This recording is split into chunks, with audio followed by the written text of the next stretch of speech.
Let's begin. When the knock came at 3 a.m., it wasn't a gentle tap. It was a frantic, desperate pounding that shook the silence of my Dallas home. It was the sound of a nightmare come to life, and I knew instantly that my world was about to be turned upside down. Before we continue, please subscribe to the channel and let us know where you are listening in the comments. The digital clock on my nightstand glowed 3:07 a.m. I was a light sleeper by nature and profession. Decades as an investigative journalist had taught me that the truth often arrived in the dead of night, unwelcome and inconvenient. Still, this knock felt different. It was loud, chaotic, and laced with a terror that clawed at my chest. I got out of bed, a chill running through me that had nothing to do with the air conditioning. My hand instinctively went for the small canister of pepper spray I kept on my nightstand. An old habit, one I thought I'd never need to use in my quiet retirement. I walked down the long hallway, the polished hardwood cold beneath my feet. I peered through the peephole. The porch light cast a pale glow on a figure slumped against my front door. It was a woman, her shoulders shaking, her head buried in her arms. Her once beautiful cocktail dress was torn and stained. My heart dropped into my stomach. It was my daughter, Veronica. I fumbled with the locks, my fingers trembling as I unlocked the heavy deadbolt. The moment I pulled the door open, she crumpled, falling into my arms like a broken doll. She was a grown woman, but at that moment, she felt as small as she did on the day I first held her. Her body was trembling, and she was crying so hard she could barely breathe. Veronica, what happened to you? I asked, my voice cracking with a fear I hadn't felt in years. She lifted her head, and what I saw froze the blood in my veins. Her left eye was swollen shut, a grotesque shade of purple and black. Her perfect thin lips were split and bleeding, a gash running from the corner of her mouth. Her blonde hair was a tangled mess. She clung to me, her breath ragged. "He hit me, Mom," she whispered, her voice barely audible. "He hit me because I wouldn't give him more money." I helped her inside, my mind racing as I closed and locked the door behind us. I gently guided her to the living room sofa, covering her with a soft blanket. As a journalist, I had seen a lot of ugly things. I had witnessed the aftermath of violence, interviewed victims who were shadows of their former selves. But seeing my own daughter in this state, bruised and shattered, was an entirely different kind of horror. The sight of her bruised face was a raw, visceral shock, an assault on everything I believed about safety and love. Veronica had always been my bright, sparkling girl, full of life and laughter. Now she was a frightened, fragile woman. I went to the kitchen and came back with a warm, damp cloth and the first aid kit. "Stay still, honey. Let me clean you up," I said, trying to keep my voice steady. She winced as I dabbed at the blood on her lip, but she didn't complain. "Robert. He lost everything. He lost it all playing poker," she choked out, her voice filled with a desperate, painful honesty. "He wanted more. He wanted me to give him my savings, the money you gave me for the apartment. When I said no, he got angry. He said I was selfish and that I was a coward. He said he would take it all anyway. I was so scared, Mum. I had to run here." My hands began to shake as I looked at her. I had never liked David, her husband. He was charming, handsome, and always seemed to be living beyond his means. I had voiced my concerns to Veronica many times, but she was in love. Now, my worst fears had been confirmed. The man who had promised to love and protect my daughter had brutally beaten her. As a mother, my heart was breaking. But as a journalist, a cold, calculated rage began to simmer deep inside me. I was not just a grieving mother. I was Lillian Arriaga, And I knew how to find the truth, no matter how hidden. I knew how to document every detail, how to build a case, how to make the guilty pay. I took a deep breath, pushing the emotions aside.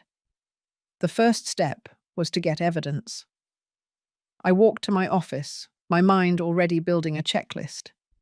I came back with my digital camera, the one I had used for decades to capture corruption and injustice. Veronica watched me, her bruised eyes wide with a mixture of confusion and fear. "Mum, what are you doing?" she whispered. "I'm documenting, honey," I replied, my voice firm. "I'm starting to build our case." I held the camera up, the flash illuminating her bruised eye, the split lip, and the frightened look in her eyes. This wasn't just my daughter's story. It was a crime story. And I, Lillian Arriaga, would make sure it was told. After documenting Veronica's initial injuries, the journalist in me settled down to the grim business of triage. I was the mother now, not the investigator. But the two roles were quickly blurring. I helped Veronica stand, supporting her weight as we moved toward the kitchen. She was stiff, her movements jerky and pained. "We need to get you to the ER, honey," I said, pulling my car keys from the hook. "I want a doctor to look at that eye and those ribs." "No, Mum, please," Veronica pleaded, clutching my arm. "No hospitals. David, he'll know. If he sees the report, he'll know I came here." The sheer terror in her eyes was palpable. It wasn't just fear of a husband. It was fear of an abuser who controlled every shadow of her life. "He won't know," I reassured her, though I understood her panic. "I'll take you to the private clinic downtown, Dr. Mendez's office. He owes me a few favors from that city council expose I ran in '88. He'll keep the visit off the main hospital grid." That seemed to calm her slightly. The mention of Dr. Mendez and the old case gave her a fragile sense of security. It was the language of the old life, the life where I was in control. We drove in silence through the empty pre-dawn streets of Dallas. The drive was agonizingly slow, every pothole making Veronica wince and clutch her side. At the clinic, Dr. Mendez, a tired but kind man, was waiting. He examined her carefully, his face growing grim as he catalogued the extent of the damage: a severe orbital hematoma, a deeply split lip requiring sutures, and several alarming contusions across her ribcage and abdomen. "She's lucky, Lillian," he muttered later, as he wrapped Veronica's ribs. "No fractures, but he hit her hard enough to cause serious internal bruising. This is abuse, plain and simple." While Dr. Mendez finished up, I stepped into the hallway to make two crucial calls. First, I called my longtime friend, Roger Adams. Roger had been my most reliable source and colleague for 20 years before he transitioned to running a private investigation firm. "Roger, it's Lillian. I need a favor. And I need it yesterday," I said, keeping my voice low and tight. I quickly laid out the details: Veronica's arrival, David's violence, and my deep suspicion that this was about more than just a gambling debt. "I need you to dig into David's finances. Everything," I instructed. "I need his bank statements, his gambling history, and any large asset transactions over the last 6 months. And Roger, I need you to find out who he's really in debt to. This feels too clean for just a typical loan shark." Roger, a man of few words but relentless action, simply replied, "Consider it done, Lillian. Keep your doors locked." My second call was to Ms. Sandra Williams, a sharp, no-nonsense financial and property law expert whom I had met during an investigation into white-collar crime. I explained the situation, emphasizing the financial aspect. "Ms. Williams, I believe my son-in-law is using this domestic abuse as a smokescreen," I stated clearly. "I suspect he has moved or attempted to move assets. My concern is my home and my antique collection. They are my retirement."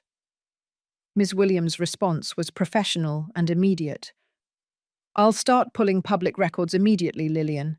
Property deeds, tax filings, and any recent notarized documents involving you or Veronica. Get me copies of every single piece of financial paper you can find on Veronica's side." When I returned to the examination room, Veronica was resting, an IV drip in her arm. I sat beside her, gently tracing the outline of her hand. Her cell phone, which I had taken from her earlier, lay on the bedside table. I picked it up, intending to turn it off, but the screen lit up with a torrent of notifications. 7 missed calls from David. Then, a chilling message popped onto the lock screen.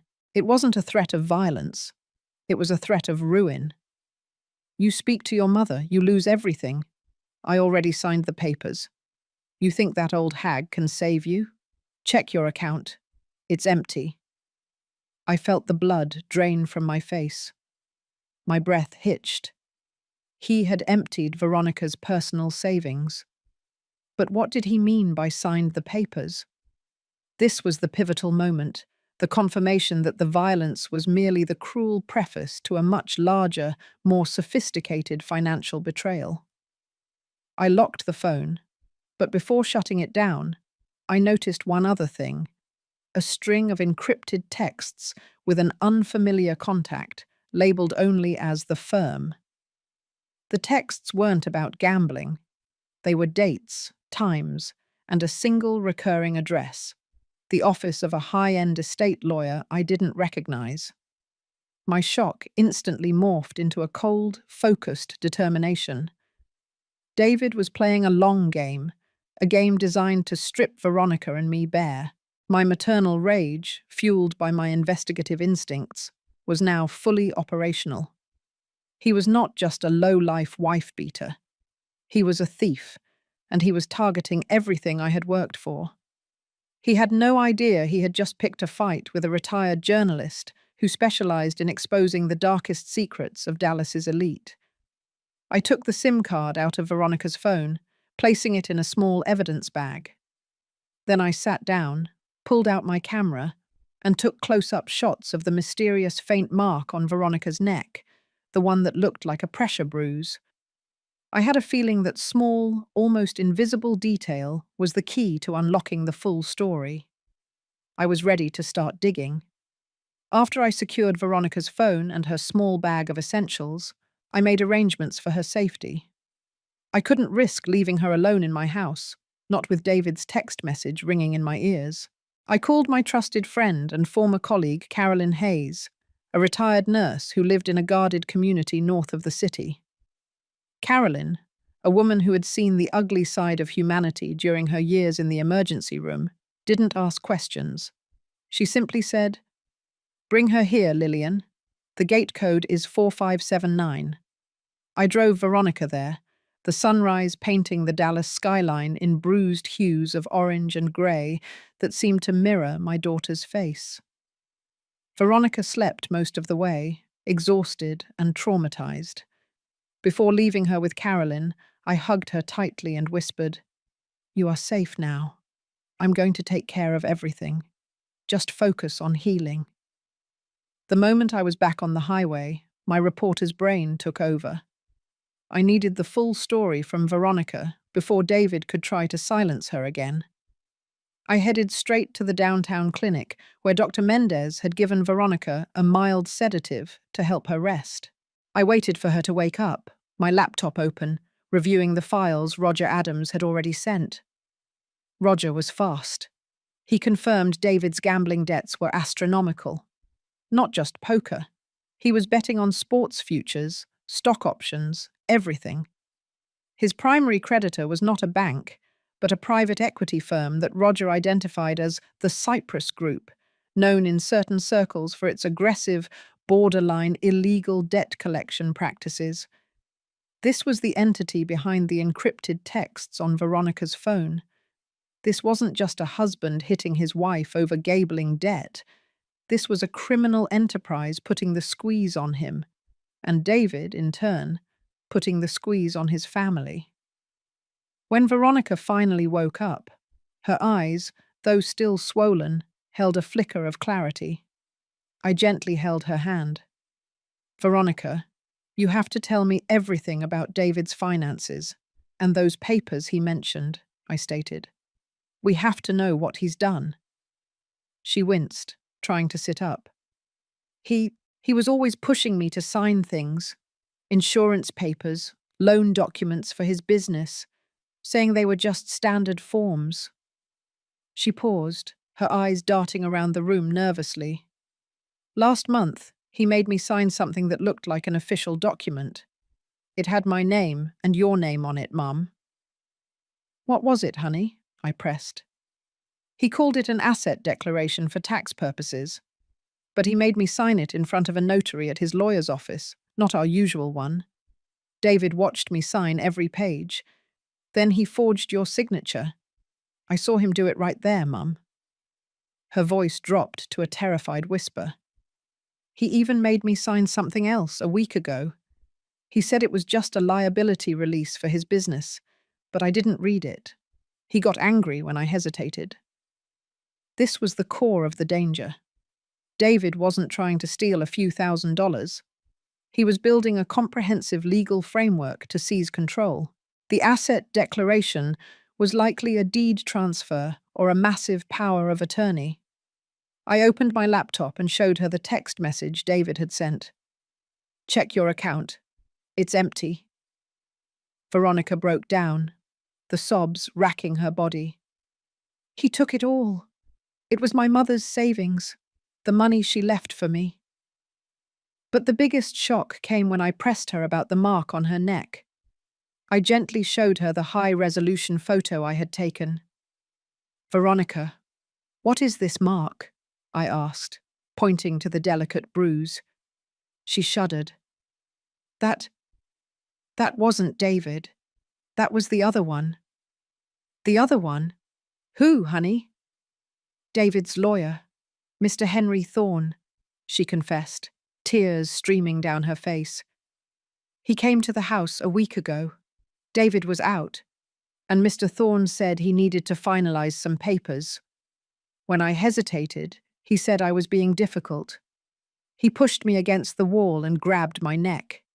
He said, "Sign these, or your mother loses everything." I told him David was desperate, but this is about the Cyprus group. My blood turned to ice. Not only was David a physical abuser and a thief, but his lawyer was directly involved in the physical intimidation of my daughter, confirming the conspiracy extended far beyond the family. This was beyond shocking. This was a criminal organization and operating under the guise of legal debt collection. David wasn't the mastermind. He was just a desperate puppet. "Where is that lawyer's office?" I demanded.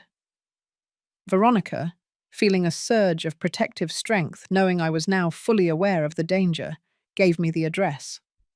It was in a high-rise downtown, an address that screamed exclusivity and power. The game was no longer confined to the suburbs. I was now dealing with the corrupt legal and financial elite of Dallas. The true battle was about to begin. I knew exactly where I had to go next. I would start with the lawyer. The morning after I left Veronica at Carolyn's, I started my investigation with the most pressing issue: the man who had laid hands on my daughter, the supposed lawyer, Henry Thorne. I dressed not as a worried mother, but as the sharp, formidable journalist I once was. I chose a tailored navy blazer, a pencil skirt, and the highest pair of heels I owned. In Dallas, money spoke, and I intended to speak its language. My first stop was the high-rise downtown where Thorne's office was located. It was a monolith of glass and steel, screaming power and untouchability. I bypassed the receptionist on the ground floor with the simple confidence of someone who belonged there, flashing an expired but still official-looking press badge to get to the elevators. I got off on the 48th floor, the office suite for Thorne and Associates. The waiting room was all cool marble and muted tones, designed to project quiet wealth. A young, polished receptionist greeted me. I need to see Mr. Thorne, I stated, placing a business card, my old card from the Dallas Chronicle, on her desk. It's about the Arriaga Mendez case, specifically the assets filed under the trust. The receptionist, clearly thrown off by the name and my demeanor, hesitated. Do you have an appointment, ma'am? No, I replied, leaning in slightly, my voice dropping to a conspiratorial whisper. But I have information about a misstep David Mendez made last night. I think Mr. Thorne would want to hear this before his 9 a.m. meeting with the Cyprus Group. The mention of the Cyprus Group, the name Roger had identified as the aggressive debt collectors, was the key. Her composure fractured. She immediately picked up the phone. A moment later, a door opened and a man I recognized from Veronica's description appeared. Henry Thorne. He was tall, mid-40s, with the cold, predatory eyes of a shark. He didn't look like a lawyer. He looked like muscle in a $2,000 suit. Lillian Arriaga, he said, his voice flat and warning. Come into my office. The office was predictably minimalist, overlooking the entire city. It was a power move, and I refused to be intimidated. I sat down without being invited, placing my old-fashioned leather briefcase on his desk. Cut the theatrics, Mr. Thorne, I began, my tone ice-cold.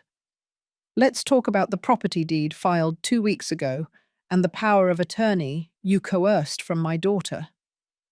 Thorne's practiced calm faltered for the first time. I don't know what you're talking about. I represent Mr. Mendez in standard asset restructuring. Restructuring that involves forgery and physical assault, I countered, pulling out the first piece of paper, a blurred photocopy of the false deed. I have a detailed medical report documenting the bruises your client inflicted on my daughter, Veronica Mendez, at 1:00 a.m. 2 nights ago. He scoffed. Domestic disputes are messy. Your daughter is distraught. It's a he said, she said situation.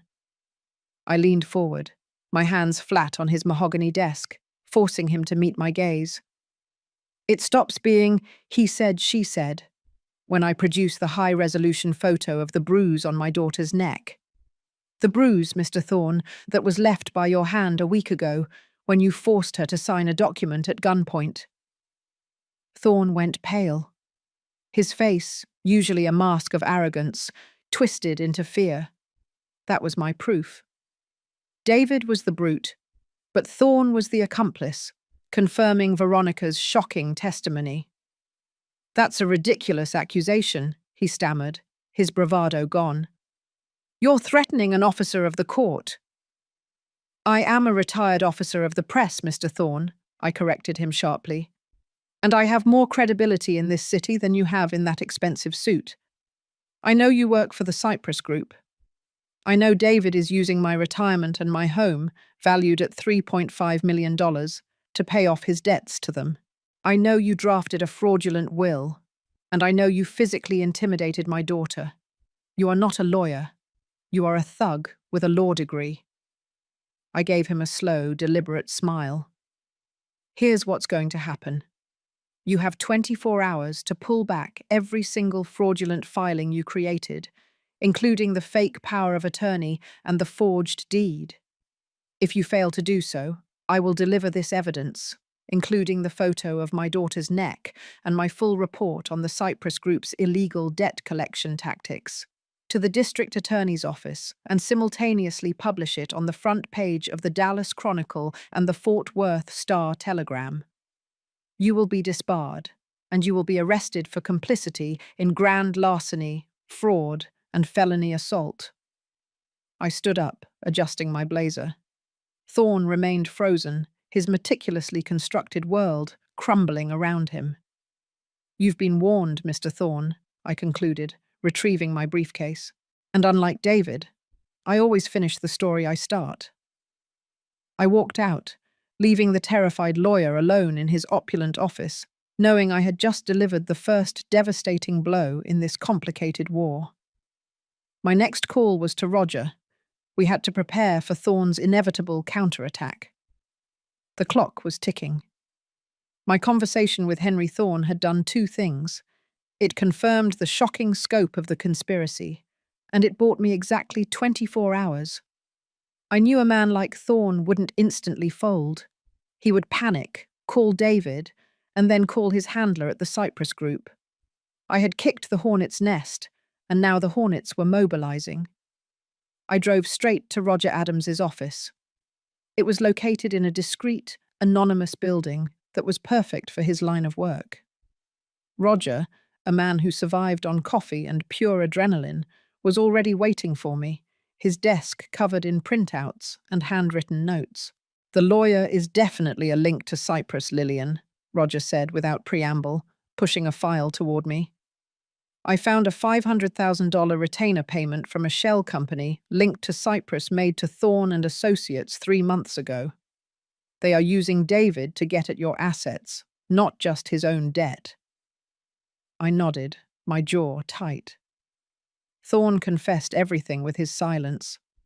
I need to move before he can undo the paper trail. "That's exactly what he's trying to do now," Roger confirmed, tapping a sheet of paper. I tracked David's movements. He's at the high-end law firm right now, meeting with a new attorney.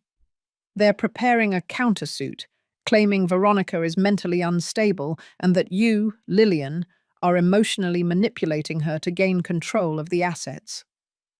The audacity of the move made my blood run cold. They were going to weaponize my daughter's trauma and my age against us. "We need a preemptive strike," I said, leaning over the desk. "They're attacking our character. We'll attack their core vulnerability, the forged documents, specifically the fake power of attorney and that fraudulent will. Ms. Williams can't file a challenge without the originals, and David has those locked up," Roger pointed out. "We need to know exactly where David keeps his assets and his legal documents." "I know," I replied, pulling out the small plastic bag containing Veronica's old SIM card. Veronica mentioned David's insistence on using a specific lawyer for the tax declaration. "I think I know where the rest of the evidence is." I pulled up a grainy satellite image on Roger's screen, focusing on David and Veronica's old house. David is a creature of habit. He only trusts two things: his safe deposit box at the downtown bank, which we can't access, and his personal home safe. When I helped Veronica move out, I noticed a very specific installation in their master closet, a high-end, wall-mounted safe hidden behind a false panel.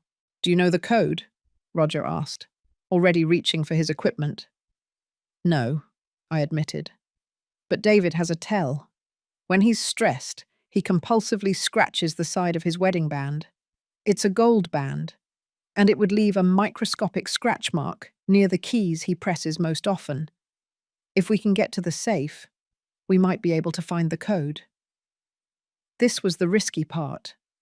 We needed to break into David's house, find the safe, and crack the code without him or his new lawyers knowing. It was pure cloak and dagger, and I hadn't done anything this close to illegal in 30 years. But this wasn't about a story. It was about protecting my child and my legacy. Roger looked at me, his face serious. "That house is under surveillance, Lillian. David has security cameras and a new alarm system. We can't go in blind." "We won't," I stated. "I have the perfect distraction. David has a regular poker night on Friday. He never misses it. Tonight is Thursday. We need to go in now, before he leaves his current meeting." We spent the next 2 hours meticulously planning the break-in, focusing not on brute force, but on silence and precision. Roger would handle the alarm system bypass, and I would handle the reconnaissance and, most importantly, the safe itself. My knowledge of the house layout, gained from years of visits as a mother-in-law, was our biggest asset. That afternoon, I met with Ms. Sandra Williams. I gave her everything: the photo of the neck bruise, the details of Thorne's threats, and the information on the Cyprus Group. "This is not a divorce case, Ms. Williams," I said. "This is a RICO case disguised as a family dispute. We need to file a temporary restraining order to freeze all of David's assets and prevent him from disposing of Veronica's remaining property. Ms. Williams' eyes gleamed with professional excitement. With the assault and the confirmed forgery attempt, we have grounds. I'll file the emergency motion first thing tomorrow morning, right before Thorne expects it. But Lillian, this is aggressive. It will ignite a full-scale legal war. Let it ignite, I replied, feeling a cold calm settle over me. It's time they realize they aren't dealing with a fragile old widow. They are dealing with a predator who spent a lifetime hunting them. As evening fell, Roger and I drove in separate, unmarked cars toward David's neighborhood. The final, most dangerous phase of the plan was underway. My heart pounded with the exhilaration of a reporter closing in on the scoop of a lifetime, mixed with the primal fury of a mother defending her cub. We were going in. Our target, a wall safe containing the documents that would either free us or condemn us. The suburban streets were quiet, bathed in the cool light of a half-moon. We parked 3 blocks away from David and Veronica's house, nestled behind a dense row of junipers. The house itself was dark and imposing, a symbol of the superficial wealth David had chased. "He uses the ring system for the perimeter," Roger murmured, checking his watch. "I'm running a frequency override now. It'll give us a 20-minute window. We go in through the rear sliding door, just like you showed me." I nodded, the adrenaline a clean, sharp focus in my veins. My heart was pounding, but my movements were fluid and practiced. This was the thrill of the chase, the kind of investigative work that used to define me. But this time, the stakes were personal.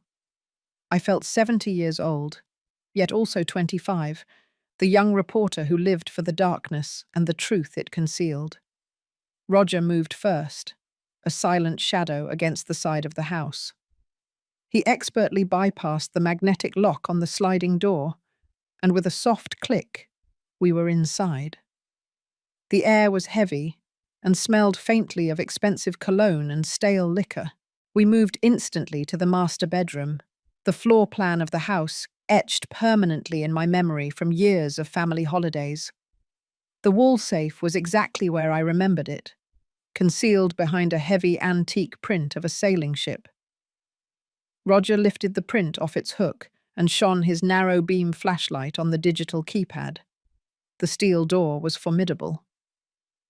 "Okay, Lillian," Roger whispered. "Your theory about the wedding ring.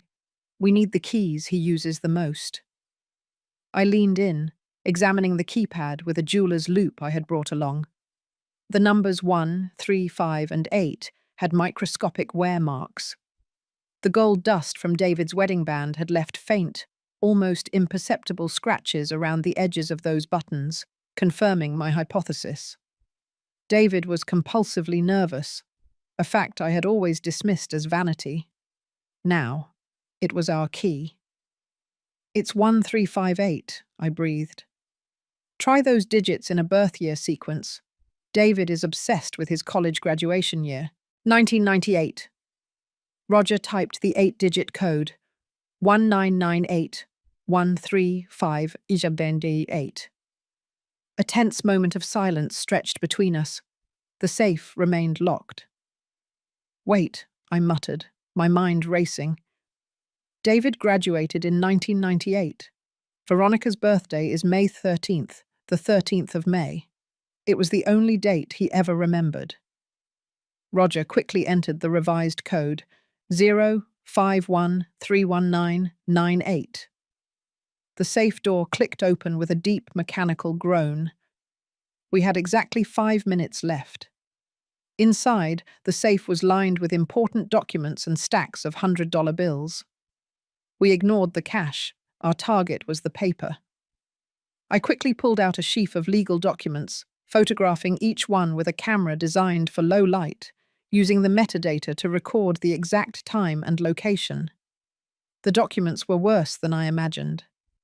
There was the forged power of attorney, giving David complete control over my financial accounts, filed just 3 days ago.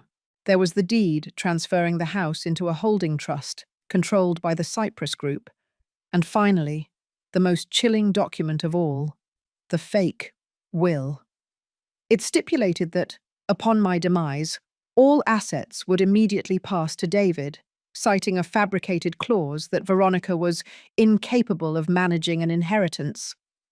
He was not just trying to steal my assets, he was planning to invalidate my daughter's entire existence and destroy my reputation posthumously. As I frantically photographed the last page, I caught sight of a worn, leather-bound book tucked into the back corner of the safe. It wasn't a financial document. It was a small journal. I hesitated for a fraction of a second, then quickly snapped a picture of the cover and slipped it into my briefcase. "Time, Lillian. Now," Roger hissed. We closed the safe, replaced the picture, and retreated back through the rear door, just as the frequency override timer expired. We were out, unseen, with the digital proof of the entire conspiracy. Back in the car, speeding away from the house, I barely registered the adrenaline crash. I opened my briefcase, pulling out the worn leather journal. Its pages were filled with a tiny, cramped handwriting that wasn't David's. It belonged to Veronica.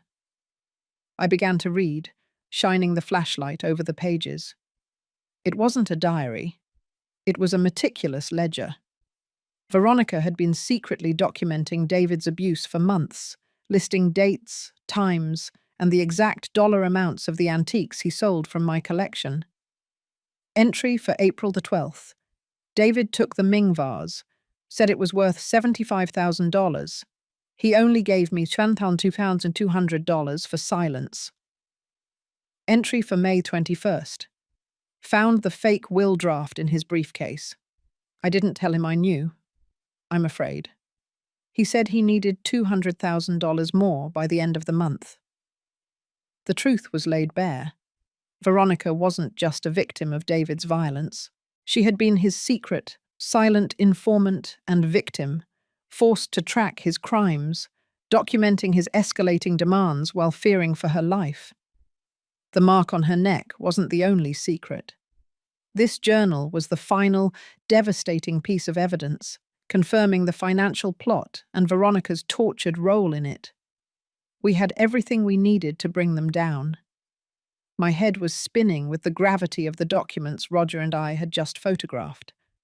The forged power of attorney, the fake deed, the fraudulent will, and now, Veronica's secret journal detailing the liquidation of my irreplaceable antiques. It was no longer a domestic violence case. It was a full-blown financial conspiracy reaching into the highest levels of Dallas corporate crime, involving David, the crooked lawyer Thorne, and the shadowy debt collector, the Cyprus Group. The following morning, I was seated in Ms. Sandra Williams's sleek, modern office. The energy in the room was electric, charged with the urgency of the legal war we were about to launch. Ms. Williams, a woman whose calm demeanor hid a razor-sharp legal mind, studied the photographic evidence on her massive monitor. "Lillian, this is explosive," she confirmed, tapping the image of the forged power of attorney. "This document alone is enough to file criminal charges for fraud. The fake will is the cherry on top. This moves beyond civil court and straight into the realm of organized crime." "And the neck bruise, Ms. Williams," I reminded her, placing the photo of Veronica's neck on the desk. "Physical assault by an officer of the court, Henry Thorne, to coerce a signature. That's felony intimidation. It ties Thorne directly to the violence and the fraud." "Excellent," she breathed, her professional excitement showing through. "We move now. Before Thorne can file his retaliatory suit claiming Veronica is unstable, Ms. Williams and her team worked with lightning speed. Within hours, they filed an emergency temporary restraining order, the TRO. This motion was a legal masterpiece. It didn't just target David. It named David Mendez, Henry Thorne, and the Cyprus Group as defendants. The motion cited the clear and present danger to Veronica, evidence of physical assault. and the overwhelming photographic evidence of forgery and fraudulent conveyance of assets. The core of the TRO was the immediate freeze of all assets linked to David and any trust he controlled, including the holding company he was using to manage the stolen portion of my antique collection. We moved to freeze my bank accounts too, effectively stopping David from accessing or selling anything else. The motion was served mid-afternoon. We knew the moment David and Thorne received those papers, the entire network would erupt. Just as we predicted, the counterattack was swift and vicious. Ms. Williams's phone rang barely an hour after the TRO was filed. It was a lawyer representing David, a ferocious litigator named Mr. Grant. "This is insane, Sandra," Grant bellowed over the speakerphone, his voice tight with aggression. "You're suing my client for a domestic spat. We're filing for slander and emotional distress. You've targeted an innocent man and a reputable lawyer, Henry Thorne, and the Cyprus Group will destroy you." "Your innocent man assaulted my client's daughter," Ms. Williams replied, her voice steady and calm. "Your reputable lawyer participated in the assault and forged a power of attorney to steal a $3.5 million estate. Read the evidence attached to the TRO, Grant. Every single document is notarized proof of fraud and felony. If your client doesn't immediately concede and return the stolen assets, I will personally hand this file to the federal authorities for RICO prosecution." "We're not playing divorce court here." The phone line went silent, confirming we had struck a nerve deep within their operation. That evening, I received a chilling anonymous email. It contained a picture of my house taken from the street, time-stamped just an hour earlier. The message was simple. "Stop looking for the will. Stop looking for the antiques. Go home, old woman, or you lose more than just money." The threat was clear. They knew I had been inside the house, and they were watching me. The game had just escalated from legal maneuvering to personal danger. I immediately called Roger. "They know," I told him. "They sent a threat. We need eyes on Veronica and Carolyn now." Roger assured me he had already doubled the passive surveillance on Carolyn's property. "They're safe," he insisted. "But Lillian, this is the most dangerous phase. They are panicked, desperate men." I knew he was right. Panic leads to mistakes, but it also leads to violence. I spent the night in my study, not sleeping, but meticulously organizing my defense. I printed out every piece of evidence we had: the medical reports, the forgery photos, the journal entries, and the full TRO filing. I placed 3 copies in 3 separate, secured locations. I was preparing for the worst, ensuring that even if they managed to silence me, the truth would survive. I also sat down and typed out the first draft of my investigative report. It was a chronological breakdown of David's descent into debt, his relationship with the Cyprus Group, and the calculated fraud and violence used against my daughter. This was my ultimate weapon: the power of the press. This was the one thing their legal maneuvers couldn't silence. My plan was to use this report to socialize the revenge, making David's crimes too public and too toxic for even his expensive lawyers to handle. I was not just fighting for justice. I was fighting to expose the truth to the entire community. My plan was now a precision strike: legal in the morning, strategic in the afternoon. The emergency temporary restraining order had frozen David's ability to sell or access my assets, but it hadn't prevented him from talking. I knew the moment that TRO hit the court docket, David would be furious, desperate, and most importantly, ready to move the last remaining pieces of evidence. The problem was Veronica's journal. While it was damning proof of David's crimes, it also exposed Veronica's participation, however coerced, in selling off the antiques. I couldn't use it in court without risking my daughter facing unnecessary scrutiny or even charges. My revenge had to be surgical. It had to target David and his associates while protecting Veronica completely. I called Miss Williams. "The journal stays out of the official filing for now," I instructed.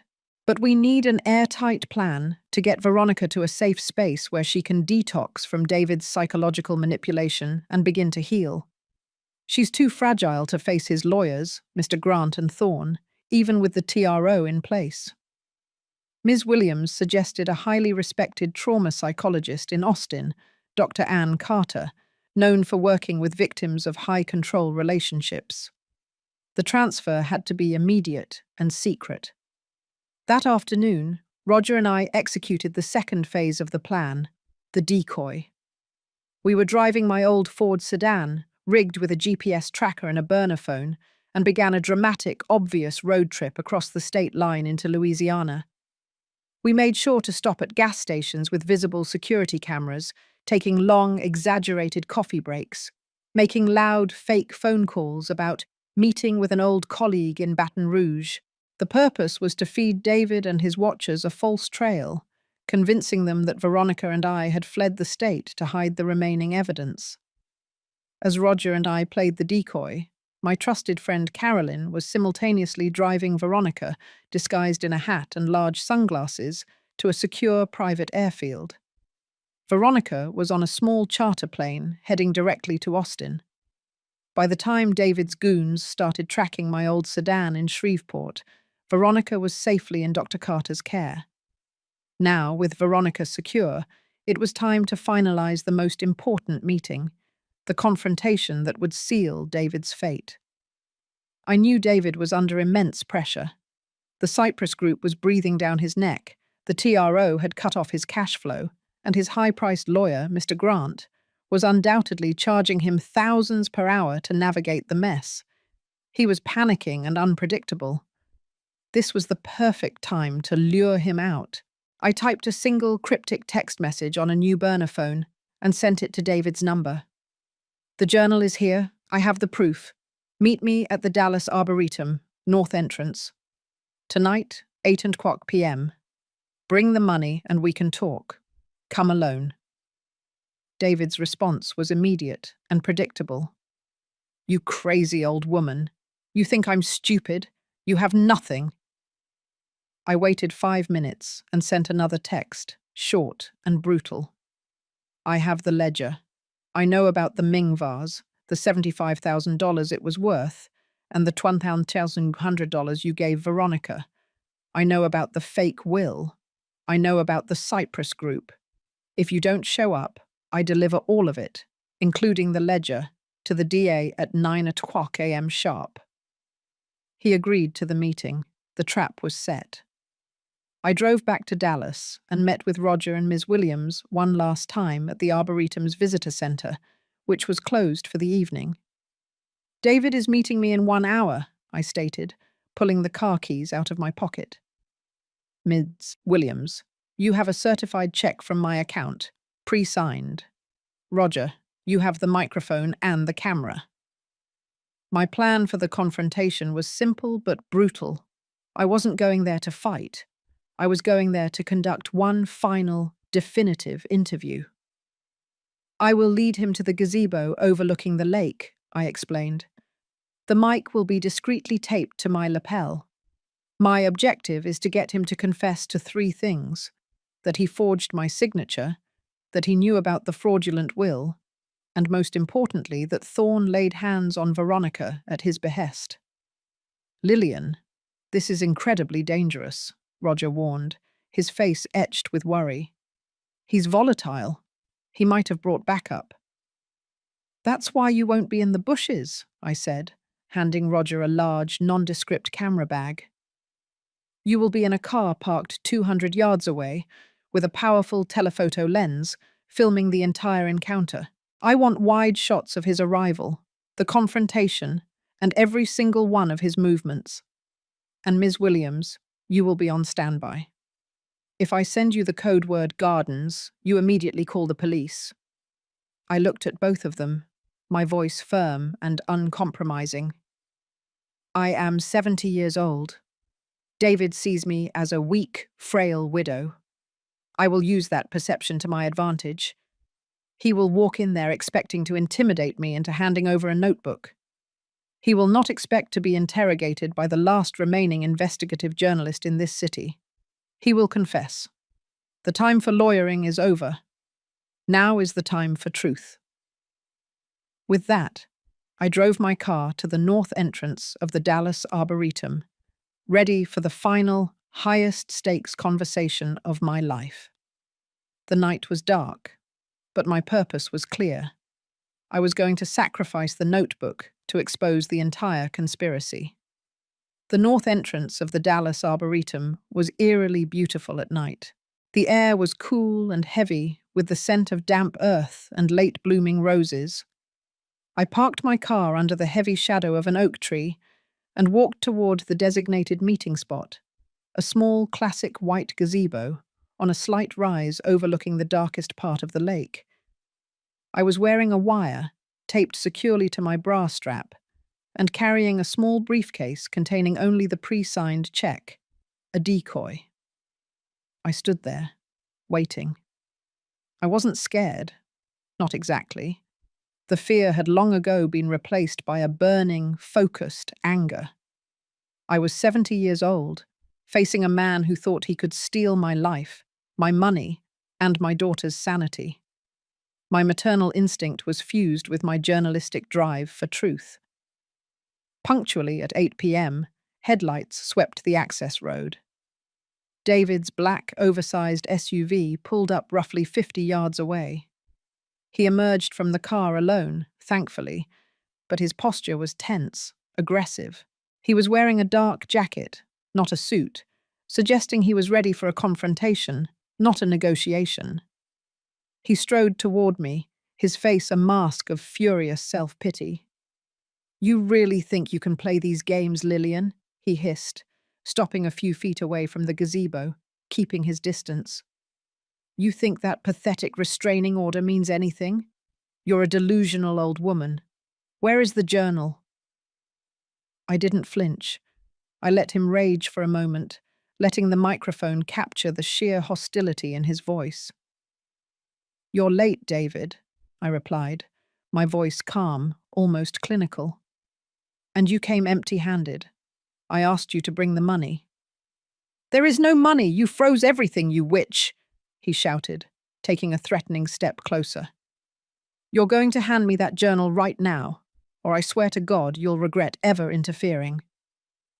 I opened my briefcase slowly, pulling out the certified check. It was clearly marked for $2 million, the approximate remaining value of my antique collection. "I have the money here," I said, holding the check between two fingers. $2 million. I'll sign it over to you, but I want 3 things in return. 1. The deed to my house is legally reversed. 2. You permanently relinquish all claims on Veronica's savings. And 3. You confess everything on this recording. David stared at the check, the sight of the money momentarily overriding his rage. Greed flickered in his eyes. "Confess what?" he scoffed, attempting a sneer. "Let's start with the will," I prompted, my voice low and steady, guiding the interview. "That fake will. You know it names you as the sole beneficiary, claiming Veronica is incompetent. You forged my signature on that, didn't you, David?" He hesitated, shifting his weight. He knew the risk, but the proximity of the money was a powerful draw. "It was a contingency plan," he mumbled, glancing around the dark park. "We had to do it. The Cypress Group was closing in. They told me I had to secure collateral." "And that collateral was my house," I clarified. "You forged the deed and the power of attorney. You stole my house to pay off the Cypress Group, didn't you?"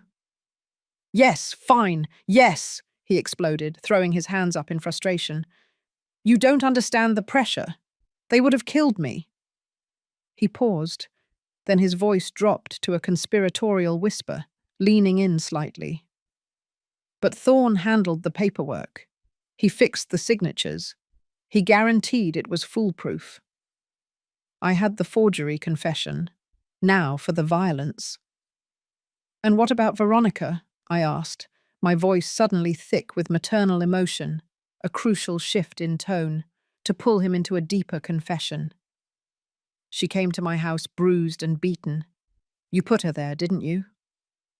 David visibly stiffened. She deserved it. She was hysterical. She was trying to ruin the plan. She refused to sign the final papers. The final papers that Henry Thorne brought to the house a week ago, I continued, pressing the most important detail.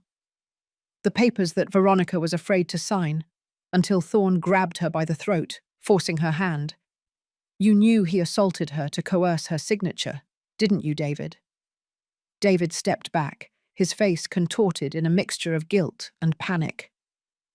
I wasn't there, but I told Thorne to do whatever it took to get them signed. It was necessary. Everything was going to fall apart if she didn't cooperate. It was his job. That was it.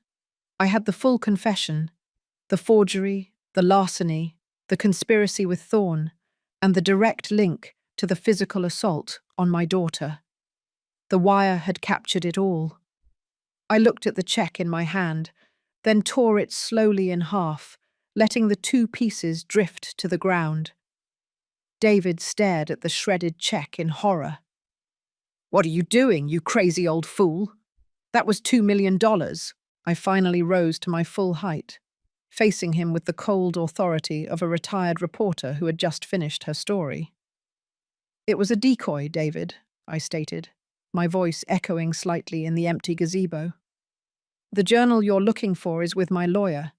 The audio of your confession is already with a police dispatcher. You didn't come here to negotiate a deal. You came here to give me your final, unedited interview.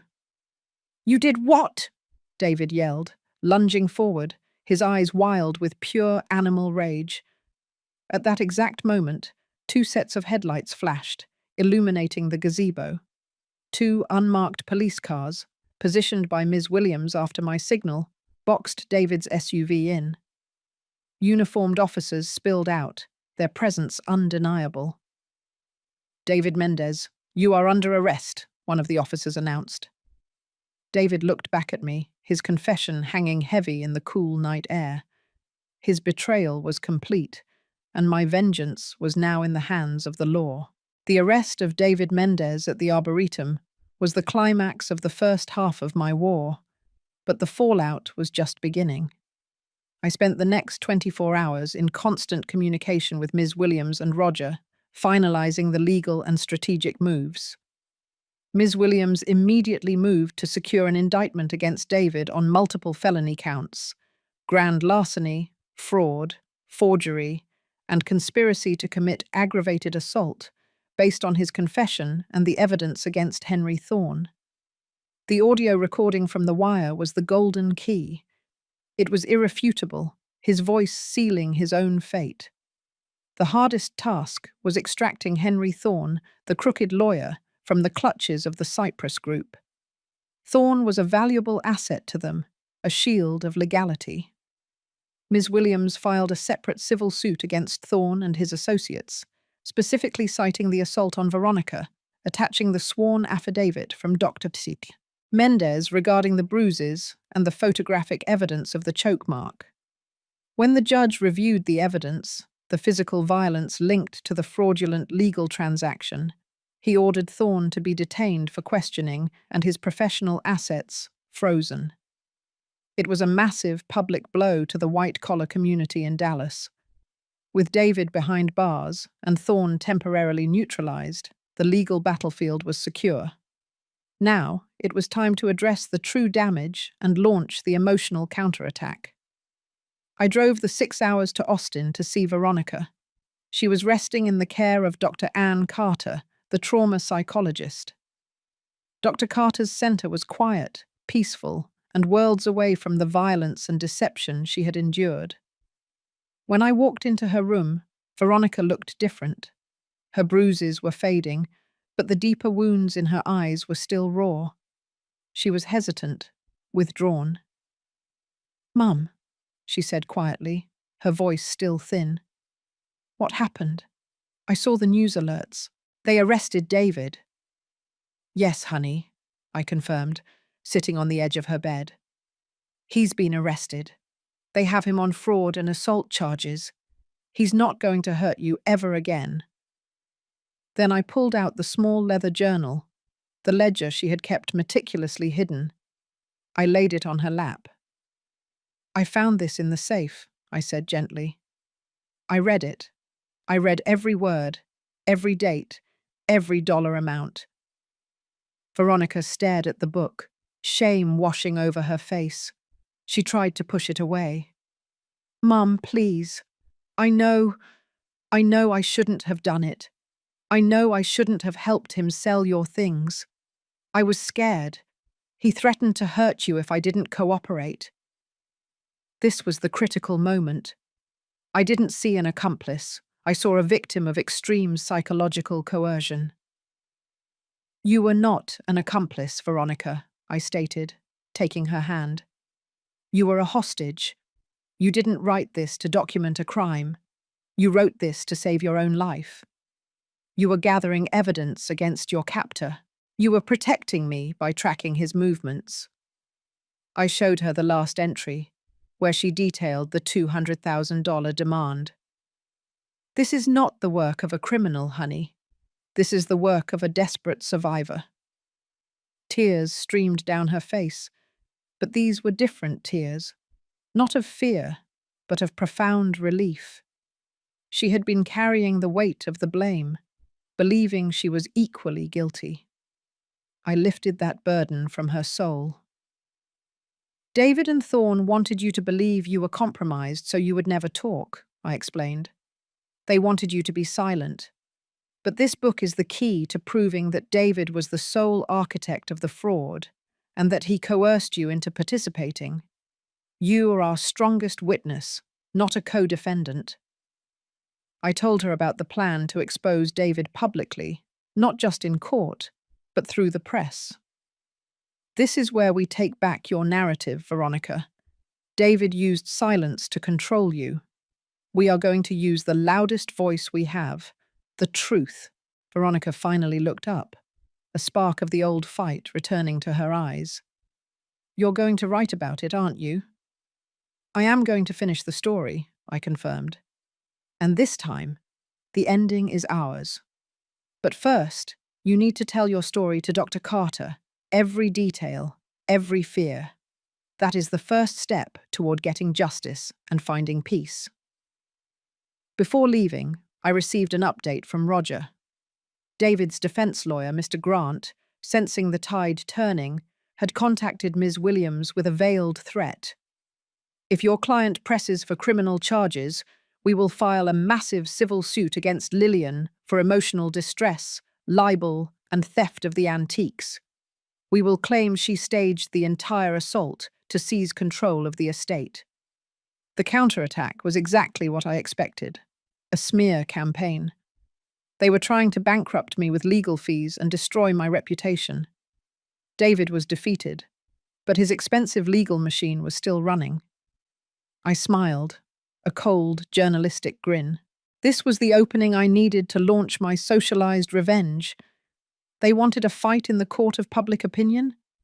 They were about to get a Pulitzer-winning columnist against a desperate conman. The immediate arrest of David was the legal victory, but the real war was being fought in the court of public opinion. David's high-powered defense lawyer, Mr. Grant, launched a predictable and savage smear campaign. The narrative he pushed was simple. A greedy, senile mother, Lillian Arriaga, had orchestrated a massive fraud and emotional breakdown to seize control of her daughter's marriage and assets. They claimed I had coached Veronica, fabricated the assault, and illegally trespassed to steal my own property. The gossip columns and local news outlets in Dallas ate it up. They reveled in the drama of the wealthy widow versus the struggling young businessman. The headlines were brutal. $1 million granny stages assault to steal daughter's inheritance, and former reporter Lillian Arriaga under fire for staging domestic violence. My lifetime of integrity was being dissolved by a smear campaign designed to pressure the district attorney to drop the felony charges. This was the perfect opening for my socialized revenge. They wanted to fight with mud and accusations. I would fight with unassailable facts and the power of a first-person narrative. I called my former editor at the Dallas Chronicle, a sharp-witted woman named Maureen Riley. Maureen had been my fierce colleague for decades, and she understood the power of a well-placed, deeply researched truth. I drove to the Chronicle offices and laid out the entire case file on her desk. "They are destroying my daughter's life and my reputation to protect a criminal enterprise," I told Maureen, my voice steady. "They want the public to believe I am a liar. I have the audio confession, the medical reports, the forgery documents, and Veronica's handwritten journal." I didn't ask her to print a story. I told her I was ready to print my story. Over the next 48 hours, I worked with Maureen and a small, trusted team of editors, reviewing and polishing my investigative report. It wasn't just a legal brief, it was a devastating exposé titled "The $5.5 million Bet: How My Son-in-Law and a Crooked Lawyer Tried to Bury Me." The report was a journalistic masterpiece, cold and factual, detailing every step of the conspiracy. 1. The debt, David Mendez's six-figure gambling losses and his immediate pressure from the Cyprus Group. 2. The fraud, photographic proof of the forged power of attorney and the fake will, meticulously compared with genuine documents. 3. The physical coercion, the documented assault on Veronica by Henry Thorne to coerce her signature, linking the white-collar crime directly to street violence. 4.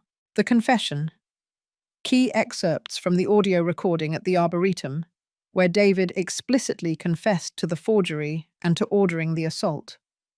The Dallas Chronicle ran the story as their lead front-page article on Sunday morning, complete with a large, high-resolution photo of Veronica's bruised eye, alongside a mugshot of David and a professional headshot of Henry Thorne.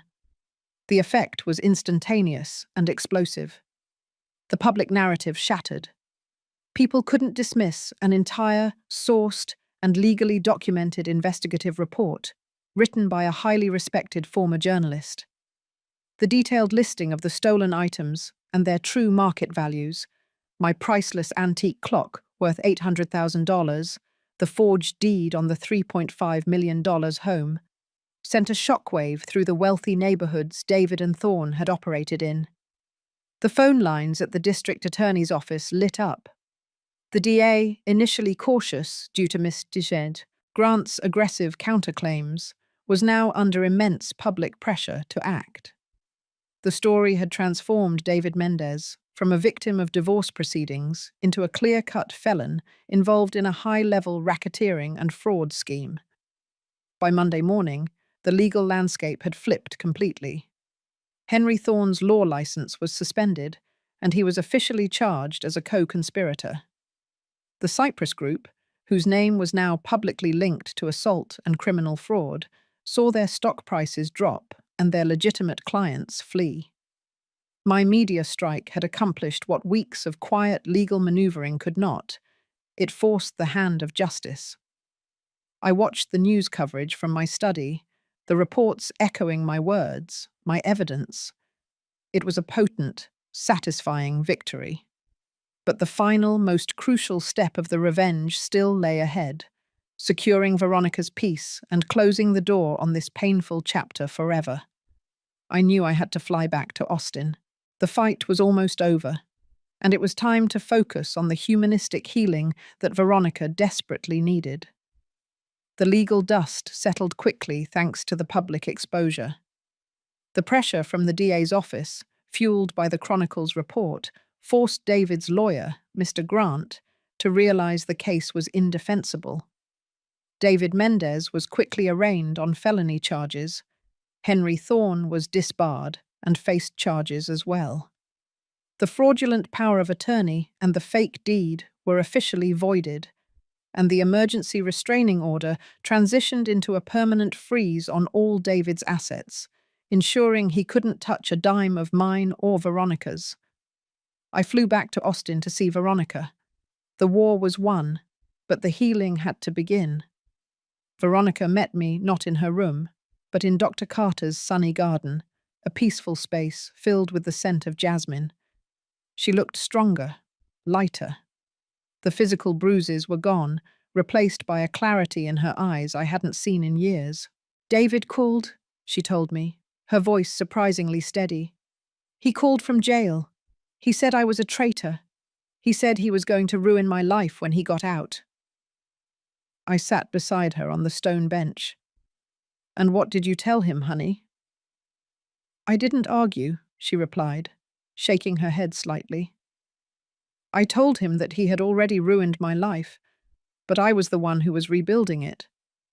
I told him that I testified to the grand jury and that I was finally free. Then I hung up.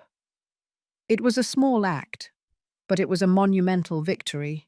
The psychological break was complete. She wasn't seeking his approval or fearing his retaliation. She was simply stating her truth. We spent the afternoon talking, not about the money or the legal battle, but about her future. She was still struggling with the shame of having helped him sell my antiques, even under coercion. "I need to fix this, Mum," she insisted, her eyes sincere. "The money for the clock and the vase, I want to use the settlement from David's sale of those items, the money they recover, and put it towards something that actually helps people." I looked at my daughter, seeing the journalist in her for the first time, the desire to turn pain into purpose. "We will," I agreed. "We will set up the Arriaga Family Foundation. We'll focus on legal aid and psychological counseling for victims of financial abuse and domestic violence." The final legal chapter closed quietly a month later.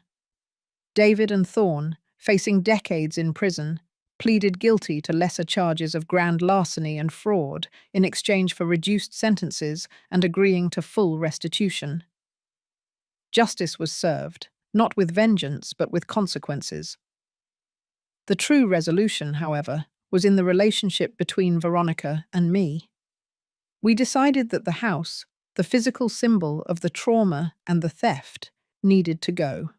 It carried too many shadows. We sold the house for its fair market value and divided the proceeds. With the settlement money, we didn't just rebuild our bank accounts, we rebuilt our connection. We took a trip, just the two of us, to the coast of Maine, a place we hadn't visited since my husband died. We sat on the beach, watching the waves, the vastness of the ocean washing away the close, claustrophobic fear we had lived under. "You saved me, Mum," Veronica whispered, leaning her head on my shoulder. "We saved us, honey," I corrected her gently. The real revenge wasn't seeing David in handcuffs. The real revenge was watching you realize that your voice is stronger than his violence, and your future is brighter than his prison cell. My story, the one that started with a frantic knock at 3 a.m., became more than just a newspaper article. It became the foundation of the Arriaga Family Foundation, a non-profit dedicated to turning private pain into public protection. I may have retired from chasing corruption for the Chronicle, but my investigative work had found its most important subject yet: the strength of a mother's love and the unbreakable will to choose justice over despair. We lost a son-in-law and some antiques, but we gained back our lives, whole and healed. The darkness is always real, but so is the light you carry. If you've been through a fight like this, know that healing isn't just about escaping the abuser. It's about choosing to build something beautiful out of the ruins they left behind. Your voice is your most powerful weapon. We want to hear your thoughts on this story and how you found your own path to forgiveness and justice. Share your perspective in the comments below.